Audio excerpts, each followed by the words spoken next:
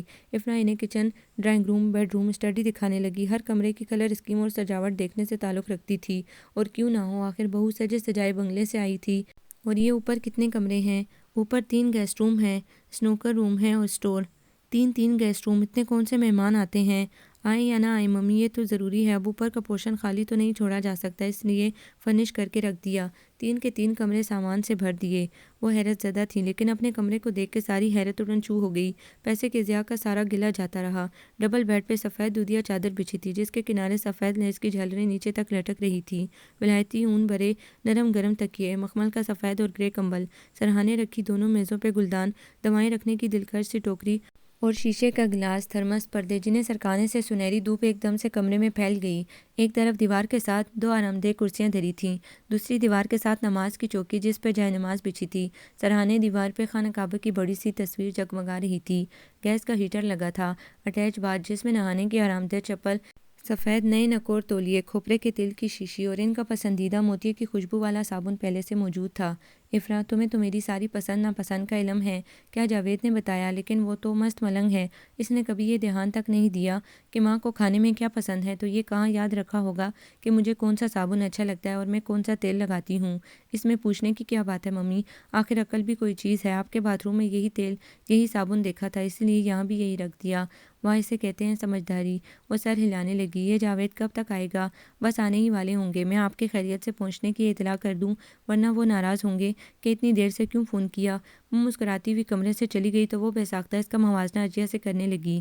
اگر وہ ہوتی تو برا سا منہ بنا کر کہتی، آ رہا ہوگا، اس کو بھلا کہاں جانا ہے۔ چلو میرے جاوید کی تو زندگی سنور گئی، بس یہ جرار کے معاملے میں نہ جانے کیوں میں سستی دکھا گئی۔ ٹھیک ہے، افرا کو چننے میں خاصا وقت لگا، لیکن پھل بھی تو مل رہا ہے محنت کا۔ اور اس کمبخت صفورہ کی باتوں میں آ کے میں جلدی میں کیا ناس مار بیٹھی اپنے بیٹے کی قسمت کا۔ رات کو کھانے کی ٹیبل پہ جاوید سے ملاقات ہوئی۔ اس نے اماں کے اپنے گھر آنے کے فیصلے کو بے حد سراہا۔ میں تو بہت پہلے سے کہتا تھا اماں، آپ کو یہاں آ جانا چاہیے، اسلام آباد کی آب و ہوا آپ کو موافق آئے گی۔ لاہور میں تو آلودگی اس قدر بڑھ چکی ہے کہ اچھا خاصا تندرست شخص بھی بیمار ہو جائے۔ یہاں رہنے سے دیکھیے گا کہ آپ اپنی صحت میں کتنی خوشگوار تبدیلی محسوس کریں گی۔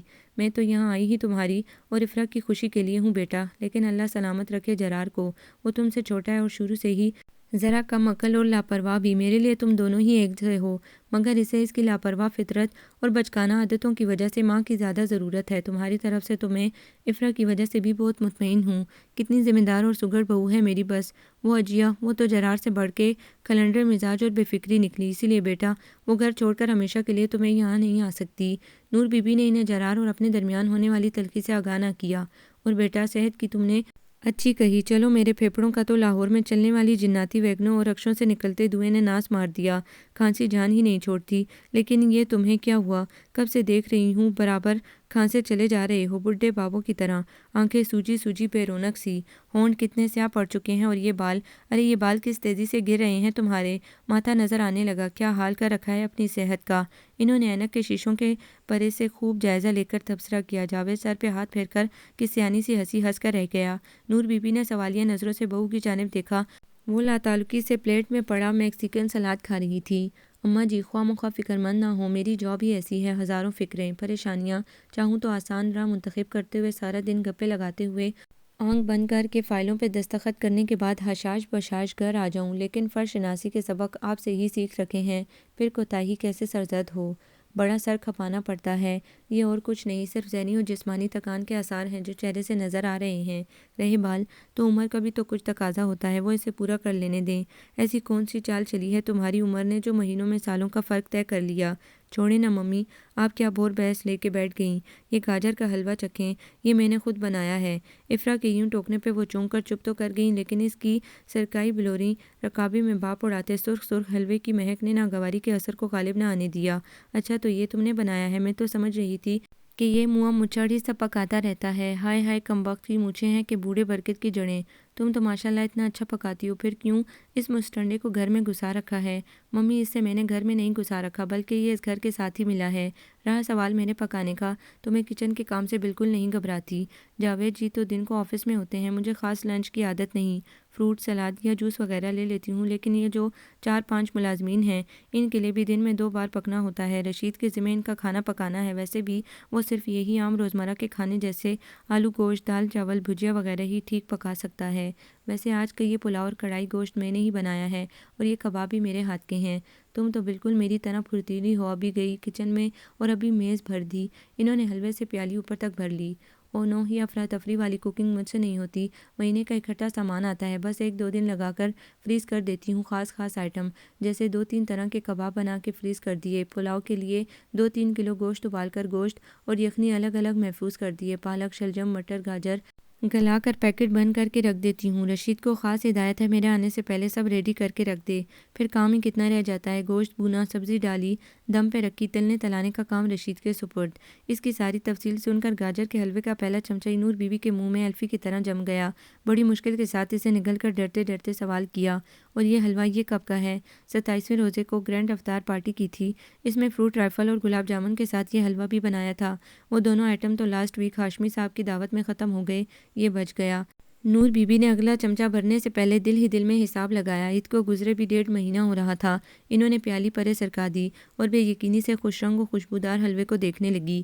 اتنے پرانے کھانے، یہ تو بیٹی صحت کے لیے بہت۔ Oh forget it mummy, microwave کس لیے ہے؟ اس نے جیسے ہاتھ سے مکھی اڑائی۔ آپ کو ٹیسٹ میں کوئی فرق لگا؟ نور بی بی چاہتے ہوئے بھی تازگی میں کوئی نقص نہ نکال سکیں۔ ہاں، مگر چینی کا تناسب بہت زیادہ ہے، مٹھاس ضرورت سے زیادہ ہے۔ افرا کوئی جواب دیے بغیر اپنے گلاس میں نیمبو نچوڑنے لگی۔ جاوید ویسے بھی چپ چاپ بیٹھا کھا رہا تھا۔ اپنی بات کا کوئی رد عمل نہ دیکھ کر انہیں شرمندگی سی محسوس ہوئی۔ ان دونوں کی طرح انہوں نے بھی خاموشی میں ہی پناہ لے لی۔ اے ہے، یہ اتنی زیادہ مرچیں کیوں جھونک دی ہانڈی میں؟ غضب خدا کا! چمچی کے بجائے ڈوئی سے ہی مسالے ڈال لیا کرو میاں۔ کچن میں داخل ہوتے ہی سب سے پہلے نور بی بی کی نظر دیگچی میں مرچیں ڈالتے رشید پر پڑی، اور انہوں نے فوراً ٹوک دیا، ہم میں سے کوئی پھیکا کھانا نہیں کھاتا بڑی بی بی۔ صاحب اور بی بی دونوں دوپہر میں کھانا نہیں کھاتے، یہ ہم ملازمین کے لیے ہے، اور آپ کے کھانے کے بارے میں ابھی بی بی بتانے آئیں گی۔ ہیں یہ 3 ہانڈیاں تم نے اپنے ٹولے کے لیے چڑھا رکھی ہیں، دیکھو تو۔ پھرتی سے آگے ہو کر انہوں نے چولہے پر رکھی دیگچیوں کے ڈھکن اٹھا کر جھانکنا شروع کر دیا۔ بڑی دیگچی میں سادہ ابلے ہوئے چاول دم پہ تھے، چھوٹی میں ثابت مسور کی دال پک رہی تھی۔ چھوٹے والے چولہے پہ رکھے فرائنگ پین میں رکھا گھی شاید اسی پہ تڑکا لگانے کے لیے گرم ہو رہا تھا۔ قدرے اطمینان سے جیسے ہی انہوں نے پریشر کوکر کا ڈھکن کھولا، غصہ آ گیا۔ بکرے کے گوشت کا سالن ہرے دھنی اور ہری مرچ سے سجا دھواں دے رہا تھا۔ مرن جوگے یہ کلو بھر گوشت کیا اپنے عقیقے کی خوشی میں چڑھا رکھا ہے؟ توبہ توبہ، کتنے پھٹے پڑ رہے ہیں اس گھر کے ملازم! ایک وقت میں 3 پکوان، مالک دفتر میں چائے کے ساتھ بسکٹ زہر مار کرے، مالکن گاجر ککڑی چبائے، اور یہ نوکروں کی فوج بوٹیاں بون بون کر عیش کرے۔ تبھی اتنی چربی چڑھی ہوئی ہے۔ کیا ہوا ممی، آپ یہاں کیا کر رہی ہیں؟ افرا سراسیمہ سے انداز میں اندر داخل ہوئی اور باری باری اماں جی کے غضبناک چہرے اور رشید کے ناگوار انداز کو دیکھنے لگی۔ بی بی آپ ہی بتائیں بڑی بی کو، آپ کے بتائے چارٹ کے مطابق ہی میں ملازمین کے لیے کھانا بناتا ہوں یا نہیں؟ اور یہ الزام لگا رہی ہیں کہ خیر جانے دے، بزرگ ہے اس لیے شکایت نہیں کر رہا، مگر بی بی اتنے سخت الفاظ ہم نے نہیں کبھی سنے۔ وہ منہ بنانے لگا۔ او ممی، آپ کیوں خود کو پریشان کر رہی ہیں؟ چلیے پلیز، میں نے حکیمہ سے کہا ہے، وہ آپ کے سر میں مالش کر دیتی ہے، آپ نہا دھو لیجئے۔ میں کل مارکیٹ سے بہت اچھے سوٹ پیس لائی تھی آپ کے لیے۔ وہاں سے سیدھا ٹیلر کے پاس گئی اور ڈبل ریٹ پر 24 گھنٹے کے اندر سلنے کا آرڈر دیا۔ ابھی ڈرائیور لے کر آتا ہی ہوگا چاروں سوٹ۔ 2 تو مرینا کے ہیں، ایک سٹون واش کا اور ایک ویلویٹ سلک کا۔ بیٹی میں لائی تو ہوں اتنا ڈھیر کپڑوں کا۔ وہ حیران تھی، ایسی کیا افراتفری آن پڑی جو فوری طور پہ دگنی سلائی کے ساتھ 4 سوٹ بنوائے گئے۔ وہ ممی ایکچولی لاہور کی نسبت یہاں کا موسم ابھی سرد ہے، کاٹن اور ہلکی سی لینن میں گزارا نہیں ہوتا، مجھے ڈر تھا آپ کی طبیعت نہ خراب ہو جائے۔ ویسے بھی جاوید جی کے کچھ دوست آج گھر پہ انوائٹڈ ہیں اپنی فیملیز کے ساتھ، آپ ایسا کیجیے گا کہ وہ پلین سوٹ پہن لیجیے گا، میں ذرا پارلر تک جا رہی ہوں، بس 1.5-2 گھنٹے تک آ جاؤں گی، آپ رشید کو بتا دیں لنچ میں کیا لیں گی۔ نور بی بی فوری طور پہ کوئی جواب بھی نہ دے سکی کہ افرا واپس پلٹ گئی۔ وہ جواب دیتی بھی کیا، دیکھ رہی تھی افرا کم بلکہ بہت کم بولتی ہے، اور بلا ضرورت تو ہرگز نہیں۔ اس کی کوشش ہوتی کہ اگر زبان ہلا لی ہے تو سب ہدایات تفصیلات ایک ساتھ ہی بیان کر دی جائیں۔ اس وقت بھی اس نے حسب عادت موسم کی سختی کا ذکر، ساس کی صحت کے بارے میں فکر مندی کا اظہار، مہمانوں کی آمد کی اطلاع، پلین سوٹ پہننے کی ہدایت اور اپنے پارلر جانے کی خبر، سب کو اکٹھے ہی نپٹا دیا۔ نور بی بی سر ہلانے لگی۔ اسے کہتے ہیں کم بولنا اور ناپ تول کے بولنا، سیانے پن کی نشانی ہے یہ تو۔ اور وہ ہوں کجیا، اگر یہ بتانا ہو کہ فلاں امسائی بیمار ہے تو پہلے اس قدر لمبی تمہید باندھے گی، اتنی بیماریاں بتائے گی، پھر متعلقہ بیماری پہ روشنی ڈالی جائے گی، پھر کہیں جا کے بد نصیب ہمسائی کے نام و پتے کے بارے میں انکشاف ہوگا، اتنے میں چاہے وہ جان سے گزر چکی ہو۔ ہاں بڑی بی، کیا بناؤں؟ رشید کی اکتائی آواز نے ان کے خیالات کا تسلسل توڑا۔ چپ کر بے ہدایتہ، تمیز تک نہیں پکارنے کی، کیا بڑی بی کی رٹ لگا رکھی ہے؟ تم اپنی دعوت کی کسریں پوری کرو، میرا رہنے دو، بنا لوں گی خود ہی کچھ نہ کچھ۔ حکیمہ سے کھوپرے کے تیل کی مالش کرانے میں واقعی مزہ آ گیا، اوپر سے وہ قصے بھی مزے کے سناتی تھی۔ اتنے میں ڈرائیور کپڑوں کا تھیلا لے کے آ گیا۔ نور بی بی دیکھتی کی دیکھتی رہ گئی۔ ایک سے ایک بڑھ کے عمدہ جوڑا تھا۔ مہنگی والی گرم مرینا کے دونوں سوٹ پرنٹڈ قمیصوں، سادہ شلواروں اور بارڈر والی چادروں پر مشتمل تھے۔ سفید زمین کا اسٹون واش کا وہ سوٹ کس قدر پیارا لگ رہا تھا، جس پہ گلابی اور آسمانی رنگ کے چھوٹے چھوٹے پتے تھے، اور سلک ویلویٹ کا وہ پلین بادامی رنگ کا نرم و ملائم سا سوٹ جس کے بارے میں بہو خاص ہدایت کر کے گئی تھی کہ آج شام کو یہی پہننا ہے۔ اس کی قمیص کے دامن اور دوپٹے کے چاروں طرف باریک سی بیل کاڑی گئی تھی جس نے سوٹ کو اور بھی باوقار کر دیا تھا۔ نور بی بی نے خوشی خوشی نہا دھو کے یہی سوٹ پہن لیا۔ آنے والے مہمانوں میں سبھی خواتین تقریباً افرا جیسی ہی تھیں، لیکن صرف عادتاً یا مزاجاً جہاں تک شکل و صورت کی بات تھی، نور بی بی کو اپنی بہو ان کے درمیان ایسے لگ رہی تھی جیسے بد شکل، بد آواز اور بد ہیئت بدخوں کے درمیان کوئی راج ہنسی سر اٹھائے بیٹھی ہو۔ کہاں وہ پکی عمروں اور خران چہروں والی بیگمات اور کہاں افرا۔ اخروٹی رنگ کے بالوں کے گھنے گھنے گچھے گردن کی خفیف سی حرکت کے ساتھ سراہی دار مغرور گردن پہ بکھر بکھر جاتے، اور وہ تمام کے تمام مرد، وہ سب بھی شاید جاوید ہی کی طرح ذہنی اور جسمانی تکان کے شکار تھے، بالکل ویسے ہی پیلی پٹک رنگت، تھکی تھکی آنکھوں میں لال ڈورے، اوپر سے پپوٹے سوجے ہوئے اور نیچے سے لٹکے ہوئے سیاہ پڑتے ہونٹ اور آگے کو نکلتی توندیں۔ نور بی بی بہو کے زیر ہدایت تیار ہو کے نیچے اتری اور بڑی مدبر سی بن کے بیٹھ گئیں۔ افرا نے ان کی لٹکی ہوئی جھمکیاں اتار کے اپنے ٹاپس پہنا دیے تھے، گلے میں خانہ کعبہ کا طلائی عکس بھی ڈال دیا۔ ابھی انہیں وہاں بیٹھے کچھ ہی دیر ہوئی تھی کہ افرا بڑے چونکنے کے انداز میں گویا ہوئی۔ او ممی، آپ کی میڈیسن کا ٹائم ہو گیا، نرس آپ کا ویٹ کر رہی ہوگی، آئیے میں آپ کو روم تک چھوڑ آؤں۔ ساتھ ہی اٹھ کے وہ ہکا بکا بیٹھی ساس کو ہاتھ سے تھام کے باہر لے گئی۔ کون سی نرس اور کیسی دوائیاں؟ میں تو بس صبح ناشتے کے بعد بلڈ پریشر کی گولی لیتی ہوں اور رات سونے سے پہلے وہ گیس کا چورن پھانکتی ہوں، اور اب یہ کون موئی نرس ہے جو مجھے دوائیاں پلانے آ گئی؟ اوہ ممی سمجھا کریں نا، یہ بھی اب اسٹیٹس سمبل بن چکا ہے کہ پیرنٹس کے لیے نرس یا اٹینڈنٹ ارینج کیا جائے، اور ویسے بھی آپ وہاں ان کی فضول باتوں سے بور ہی تو ہوں گی۔ ہاں واقعی نہ جانے کیا گھٹ پٹ لگا رکھی ہے ان کھڑکنیوں کھڑے کانوں والی نے۔ ایک جملہ ہی پورا اردو میں بولنا ان کے لیے مشکل ہے۔ کمرے میں کچھ ہی دیر اکیلے بیٹھنے کے بعد ان کا جی گھبرانے لگا اور وہ حکیمہ سے گپ شپ لگانے کے لیے مچلنے لگی۔ فوراً اسے بلا لیا۔ کمرے میں آتے ہی حکیمہ کی نظر بنی سوری اماں جی پہ پڑی۔ وہ چونک سی گئی اور سوچتی نظروں سے انہیں دیکھتی قریب بیٹھ گئی۔ جی اماں جی، تسی بلایا؟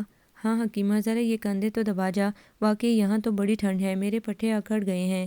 اماں جی، یہ جوڑا جو آج آپ نے پہنا ہے، مستعدی سے کندھے دباتی حکیمہ نے ان سے پوچھنا چاہا تھا، لیکن وہ اس کا سوال پورا سننے سے قبل ہی بتانے لگ گئی۔ ہاں یہ جوڑا اچھا ہے نا، افرا نے بنوایا ہے، کتنا خیال ہے اسے اپنی ساس کا۔ میں تو ٹھہری سیدھی سادی پینڈو سی عورت، ہوتا تھا کسی زمانے میں مجھے بھی بننے سنورنے کا شوق، پھر حق جوانی میں ہی بیٹی نے سارے ارمان مار دیے، بس ضرورت پوری کرنے کو کپڑا لتا بنا لیا۔ سال میں 5-7 جوڑے، 2 گرمی کے 2 سردی کے، 2 باہر آنے جانے کے۔ بیٹی بھی کوئی نہیں جو خیال رکھتی، سب ملنے جلنے والے بھی پوچھتے ہیں نور بی بی اب تو 2 بہویں آ گئی ہیں، اب تو تمہارے عیش کرنے کے دن آ گئے۔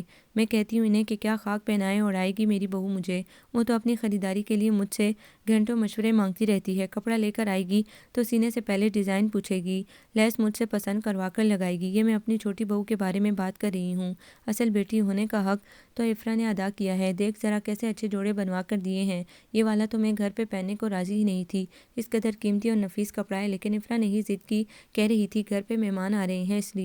لیکن اماں جی یہ والا جوڑا اور مہمان بھی کیسے عجیب، مجھے تو ذرا پسند نہیں آئے۔ حکیمہ کی بات انسنی کرتے ہوئے وہ اپنے ہی کہتی رہیں۔ میں تو اپنے جاوید کو دیکھ دیکھ کے کلستی تھی کہ ہائے ہائے میرا پھول سا بچہ کیسے سال بھر میں مرجھا کے رہ گیا، اور یہ تو سارے کے سارے آگ لگے ایسی سرکاری نوکری کو جو بندے کا خون تک نچوڑ کے رکھ لے، اس سے تو میرے جرار کی نوکری بھلی ٹھیک ہے، خالی خلی تنخواہ ہی ملتی ہے، نہ بنگلہ نہ نوکر چاکر نہ ہی گاڑی، لیکن بندے کے ہوش تو ٹھکانے رہتے ہیں۔ اماں جی بی بی جی نے اور بھی جوڑے بنائے ہیں آپ کے لیے؟ حکیمہ نے بے چینی سے پوچھا۔ نور بی بی نے ہاتھ سے بیٹھ کے اس طرف اشارہ کیا، وہ والا تھیلا ادھر کر، یہ دیکھ یہ 3 جوڑے بھی آج ہی سل کے آئے ہیں۔ حکیمہ آنکھوں میں الجھن لیے شاپنگ بیگ میں سے سوٹ نکال کر کھول کھول کر دیکھنے لگی۔ اس کے چہرے پہ پھیلے عجیب سے تاثرات نور بی بی کو چونکا گئے۔ کیا بات ہے حکیمہ؟ وہ اماں جی پتہ نہیں مجھے کہنا چاہیے کہ نہیں، لیکن بات ہے اتنی عجیب سی کہ مجھ سے بالکل برداشت نہیں ہو رہی، بلکہ اتنا برا لگ رہا ہے، آخر بی بی نے ایسا کیا ہی کیوں؟ آپ کوئی ایسی ویسی تو نہیں؟ وہ چھوٹی مالکن ہیں تو آپ بڑی مالکن، کہنا کیا چاہتی ہے تو ٹھیک بتا۔ ویسے تو آپ کا یہ جوڑا دیکھ کے ہی مجھے شک سا ہوا تھا، لیکن یہ باقی 3 دیکھ کے تو پکا یقین ہو گیا، ساری بات سمجھ میں آ گئی۔ بول اب بتا بھی کہ کیا بات؟ وہ بے چین ہو گئی۔ یہی کہ بی بی جی آپ کے ساتھ کیا کیا؟ ابھی پچھلے مہینے بی بی جی کی ممی یہاں 1 ہفتہ رہ کے گئی ہیں، یہ سارے کپڑے انہی کے ہیں، میں نے یہ 4 جوڑے انہیں پہنے دیکھا ہے۔ کیا بکواس کر رہی ہے؟ دماغ تو نہیں خراب ہو گیا؟ نور بی بی بھڑک اٹھی۔ یہ بات سن کر دل چاہا کہ حکیمہ کو چوٹی سے پکڑ کے گمار ڈالیں پورے کمرے میں۔ قسم لے لیں جی، شک کی کوئی گنجائش ہی نہیں۔ میں دن رات ان کی خدمت میں حاضر رہی ہوں، کپڑے دھوتی بھی تھی، استری بھی کرتی تھی۔ یہ سونگھ کے دیکھیں ذرا، خوشبو بھی آ رہی ہے۔ وہ یہی خوشبو لگاتی تھیں، اتنی تیز والی کہ دھلنے کے بعد بھی ہلکی ہلکی آتی رہتی ہے۔ مدھم سی خوشبو تو نور بی بی کو بھی پہننے کے بعد محسوس ہوئی تھی، لیکن وہ سمجھی شاید یہاں کے درزی کپڑا سینے کے بعد خوشبو بھی لگا دیتے ہیں، بڑے لوگوں کی بڑی باتیں۔ لیکن اب ان پہ واضح ہوا کہ بڑے لوگ کبھی کبھی اتنی چھوٹی بات بھی کر جاتے ہیں۔ ایک معمولی سی نوکرانی کے سامنے انہیں اپنا آپ بڑا بے مایا، بڑا حقیر سا لگا۔ مرے مرے ہاتھوں سے اپنے شانے پر سے اس کے ہاتھ سرکائے اور نظر پھیر کے اسے باہر جانے کا اشارہ کیا۔ سمندن کی اترن انہیں بدن پہ کانٹے کی طرح چبھنے لگی، جو شاید وہ بیٹی کے گھر اس لیے پھینک گئی ہو کہ کسی غریب نوکرانی کے کام آ جائے گی۔ سب سے پہلے انہوں نے اس عفریت سے نجات حاصل کی، پھر دوبارہ سے بستر پہ آ کے چپ چاپ ڈھہ گئیں۔ آنکھیں اتنی بے یقین سی تھی کہ آنسو تک آنے سے کترا رہے تھے۔ پھر جیسے کسی فیصلے پہ پہنچ کر انہوں نے صاف صاف بات کرنے کا فیصلہ کر لیا۔ یہ حرکت حکیمہ کے چلتر پن کا نتیجہ بھی تو ہو سکتی ہے، اور اگر واقعی بہو نے ایسی کمینی حرکت کی ہے تو پھر جاوید کے علم میں لانا ضروری ہے۔ وہ جیسے ہی جاوید کے کمرے تک پہنچی، اندر سے آتی اس کی آواز نے رک جانے پہ مجبور کر دیا۔ غلط فہمی کیسی؟ میرا حافظہ اتنا کمزور نہیں، میں اماں جی کو اس سوٹ میں دیکھتے ہی پہچان گیا تھا۔ جاوید کی تیش بھری آواز پہ انہیں ذرا سا حوصلہ ہوا کہ اب خود سے بات کرنے کی ضرورت نہیں۔ بیٹا اپنے آپ ہی بیوی سے جواب طلبی کر رہا ہے۔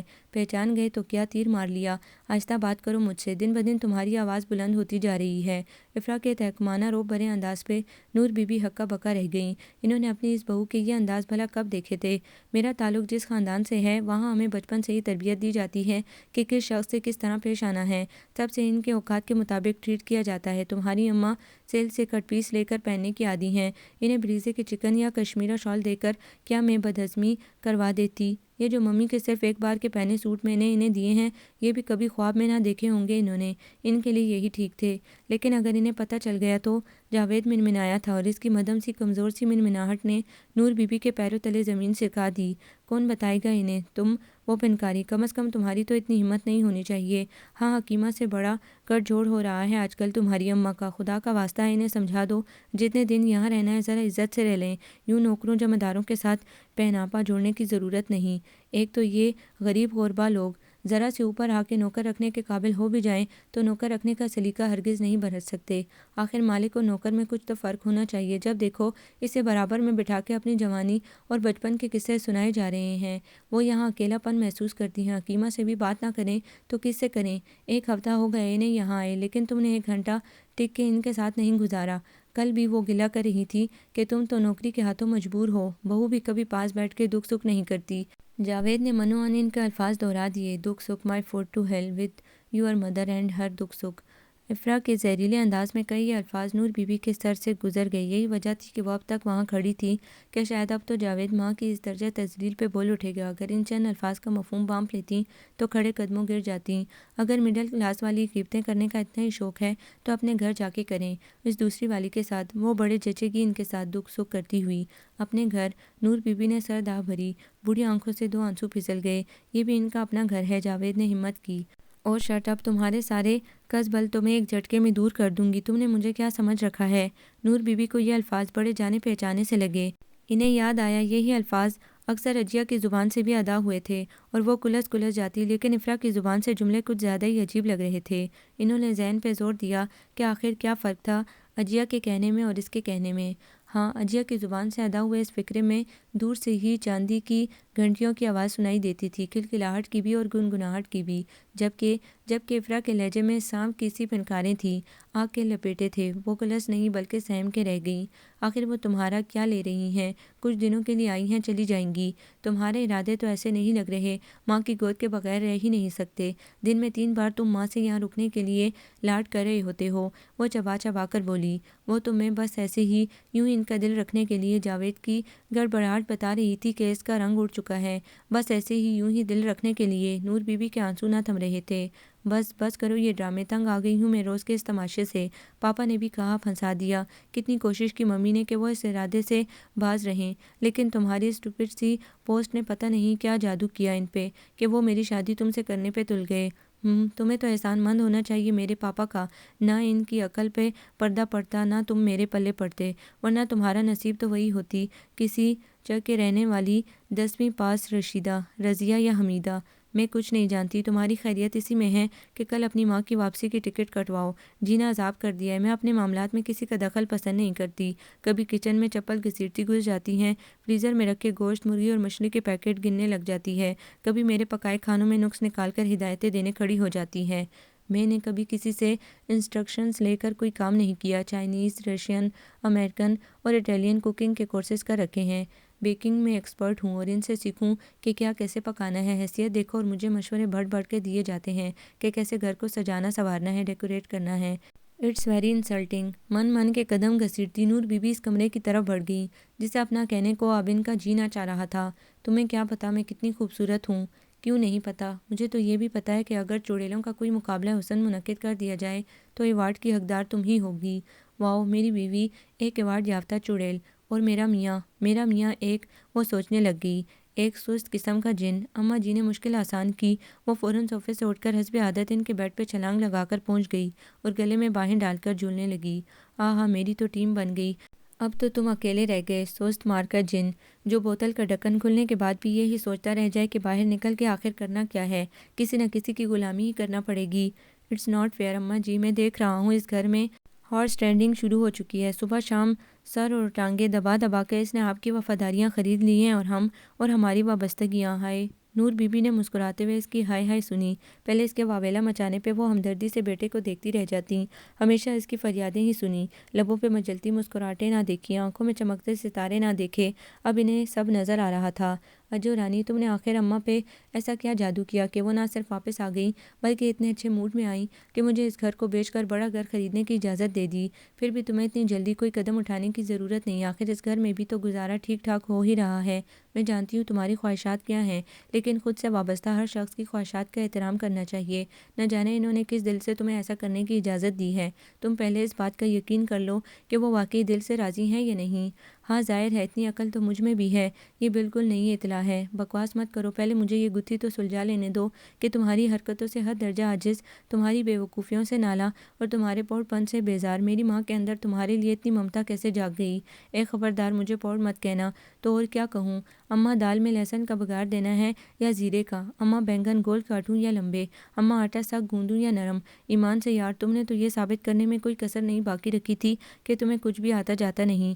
تم غلط سمجھ رہے ہو، دال کو بگار لگانا میں نے 13 برس کی عمر میں سیکھ لیا تھا۔ کپڑوں کی سلائی سیکھے بھی مجھے 5 سال ہو رہے ہیں، لیکن یہ جو میں بات بات میں اماں جی سے مشورہ لیتی ہوں، ان سے پوچھ پوچھ کر ہر کام کرتی ہوں، تو صرف انہیں ان کی اہمیت کا احساس دلانے کے لیے، ان پہ یہ ثابت کرنے کے لیے کہ ان کا وجود اس گھر کے لیے، ہمارے لیے کتنا ضروری ہے۔ ان سے پوچھ پوچھ کر جو کھانا پکاتی تھی، اس کا ذائقہ انہیں کتنا جانا پہچانا سا لگتا ہوگا، ہے نا؟ ہاں یہ تو ہے۔ جواب اپنے کمرے میں لیٹی نور بی بی نے دل ہی دل میں دیا۔ پہلے اپنے بستر پہ لیٹی وہ جرار اور اجیا کی آوازیں سن سن کر غصے سے کھولتی رہتیں۔ بس نہ چلتا تھا کہ اپنا کمرہ اٹھا کے کسی ایسی جگہ لے جائیں جہاں ان دونوں کی تکرار اور بحث کی ہلکی سی سرگوشی بھی نہ سنائی دے۔ اسلام آباد میں الگ تھلگ بنے اس آرام دہ کمرے کی تنہائی نے انہیں ان آوازوں کی قدر و قیمت کا احساس دلایا تھا۔ یا اللہ، ان در و دیوار کو یوں ہی ان چہکاروں سے آباد رکھنا۔ انہوں نے صدقے دل سے جل ملاتی آنکھوں کے ساتھ دعا کی۔ کتنا فرق ہوتا ہے ہر چیز میں۔ یہی آنسو چند دن پہلے بھی ان کے آنکھوں میں آئے تھے، کتنی جلن تھی ان آنسوؤں میں۔